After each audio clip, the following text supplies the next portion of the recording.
Thank you so much, everyone, for staying with us in this 1 hour drive on your favorite program, Politics Today on Channels Television, the nation's news leader. Let's now get to hear from the other side of the divide in Edo State. We heard from the deputy governor and the allegations that Mr. Shomale and the APC are fomenting trouble. Let's hear from one of the leaders of the APC in Edo State, a member of the House of Assembly, Honorable Washington Osifo. He joins us also from Benin City. Thank you, Honorable Osifo, for your time tonight. We're hearing that you also have complaints from your side about violence. Where is that coming from? Well, Shaibu, thank you for having me. It's a sad evening hearing the narratives from my friend, the Deputy Governor of Edo State. I want to say that as a student of law and history and even psychology, what he has done this evening is what we call reverse psychology, where you are the one perpetrating evil, you will want others to believe that it is the other way around. The truth is that, I like the question you asked him, is the man he calls his father, our father, Adams Ali Oshomole, is he on the ballot? The answer to it is no. The question again is that when in 2007, Adams Aliu was on the ballot, did he buy guns to make himself governor? The answer is no. In 2012, when he came asked for Edo people's vote again, did he deploy violence and bought guns for people to make him governor? The answer again is no. Now the logic is, if he didn't do it twice for himself, why should he take it upon himself as a gauntlet to now suddenly degenerate to violence to the extent of buying guns for youth to do exactly what we are doing today? Except my friend, the deputy governor, Honorable Shaibu, my very good friend, can prove to us that in 2007, Adams Ali Oshomole deployed him to buy guns for Edo youths. And that in 2012, when he also supported Adams Ali Oshomole, he also bought guns for Adams Ali Oshomole. The truth is that, let us not play politics with this. Let me educate him, and through him educate the Nigerian people, that Chapter 4 of the Nigerian Constitution, holds sway to fundamental human rights. First on that ranking is the right to life. Therefore, when you talk about life, it is not for fun because it is guaranteed. The reason why they say it is fundamental, literally, that is where the Constitution captures it. However, it is inalienable because it is not something you just joke with. Now, let me also say that, Nigerians are not fools and they are not as dumb as some of us want to think they are.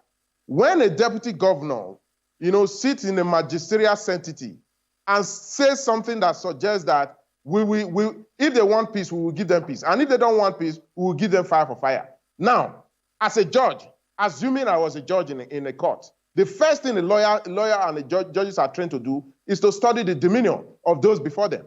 In my judgment about what he just said this evening, I'm quoting him, his demeanor suggests to everybody that he is the one that has propensity for violence.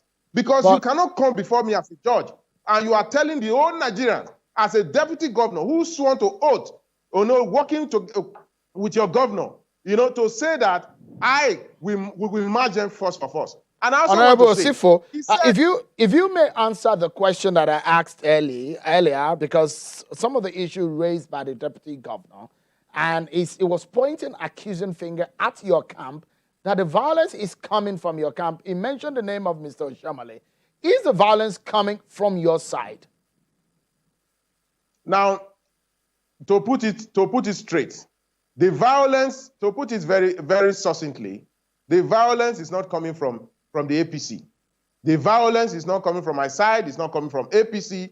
And that is why, as a trained lawyer, as a trained psychologist, as a trained political scientist, I was telling you that we are trying to lay a proper foundation.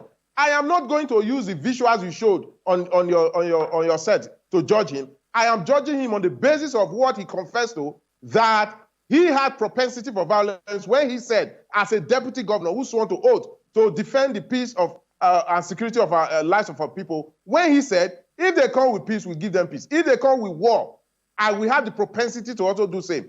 In the manner he was violently saying it, it will tell you that it boils down to one thing. The logic is that what he's doing today is what we call reverse psychology, where you will do a thing and you want to create an impression that that thing that you did was done by another person. Now, but, again, the sorry, point two, apologies to cut in. Honorable Osifo, there was some kind of violence at against your members of your camp today. What happened? Well, let me tell you something. I condemn violence in all its entirety, and I don't pretend about that, because life is, to me, is very sacrosanct. Let me take you back to the event that happened on June 18th last year, when at Golden Tulip, the then CSO to the governor of Edo State, Godwin Obaseki, by name Chris Nwonkolo, led armed talks, gave them cover to attack us at Golden Tulip. That night, it was by the grace of God, we were rescued. And don't also forget, I have sat with you side by side, and even in the sisters program, Sunrise Daily, to warn the Inspector General of Police that what was happening in Edo, what the camp of Obaseki they were doing in Edo, and they attacked us, we did petition to them. If they do not do something about it, it will have the propensity of degenerating to what we are talking about today. Now, life is sacrosanct. The IG, unfortunately, that is paid from our collective taxpayers, sat and did nothing about it. We wrote petition concerning those, because they were captured on CCTV, those who came. It was on the basis of our complaint that Chris Nwonkolo, the then CSO, was taken out of that office and replaced by another. But what still is that those who carried arms, armed civilians who came with him, were captured on CCTV. We reported the matter with their names. They never did anything about it. It was this same Shaibu, the deputy governor of Edo, that came to Abuja, to the office of the IG, released them, and when we thought that they were still in detention, the next thing they started flashing photographs of how they were coming back to Edo on a private jet. Now, Honorable Osifo, I asked the same question to the deputy governor. If it does think that there is a level playing field, from your side of the divide, do you think there is a level playing field?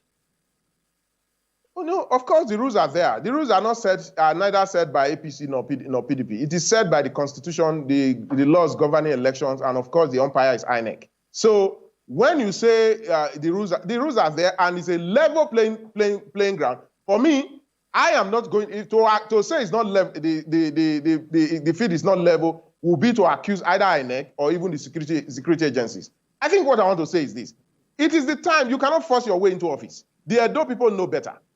And what they know better, if you see the background, the background now, you can see, you will not believe that this used to be what Edo used to be like when Adams Ali Oshomole was here. Today, what you are seeing today has vanished into the thin air. I also heard when he said they pay salaries and all of that. You see, in 21st century, it's always only a shame for any government to be parading and boasting that they can pay salaries. If you don't pay salaries, then why are you there? Is it even new? I was a commissioner under Comrade Adams Ali Oshomole. The regular payment of salaries and pension, we did it, and we didn't make noise about it. We did the red roof, that this man that said he's governor today has not done anything to improve on that red roof. Look at our roads. We had a gauge, that he was, thank God he was part of that council. We had a gauge for roads, and we had sidewalks and median. He came and he has changed everything now to reduce it to a narrow gauge. Let me say one thing about my friend.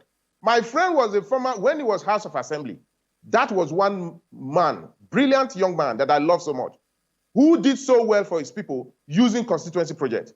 Now, he made his name as member of the Edo State House of Assembly, working side by side with Comrade Adams Ali Oshomole, and he made his people love him because he did projects for them. But this time around, he's using two different sets of rules to judge the same situation. Why will he, the foundation, the house that gave him the name for which he rode on to get to where he is now, is desecrating that very name, that very house? Honorable Osifo, let's conclude the conversation. Order the demolition of the house where he made his name, and supervise the looting and destruction of goods and the destruction of that house. Honorable Osifo, let me give you about 30 seconds or thereabouts so that we can conclude the conversation. Why do you think the people of Edo State should vote for your candidate, Pastor Osage Izeyamo? Just in 30 seconds. Yes. Yes, the reason why they should go for Pastor Sage Izayamu is because the man we thought we trusted 4 years ago to continue with development has put it in reverse gear. Therefore, the distrust for him is what brings about the trust for Pastor Sage Izayamu. Now, if you are campaigning, they cannot tell you what they have done, but upon which I don't believe that they would. Rather, they will tell you what Oshomole is pursuing them as if Oshomole is on the ballot. Meanwhile, Osage Izayamu is talking about the simple agenda. He's talking about the simple agenda. We must leave it at that, Honorable Washington Osifo. Employment for youth and all of that. So, infrastructural development, that is exactly what will keep the votes and not the violence that they are talking about. And that is why we wish all the side and the divide and all the candidates the very best, and also keep safe, and also we advise every citizen of Edo State there also to look out and be safe. Thank you so much, Honorable Washington Osifo, a member of the APC and a member of the House of Assembly in Edo State. Thank you for your talk there.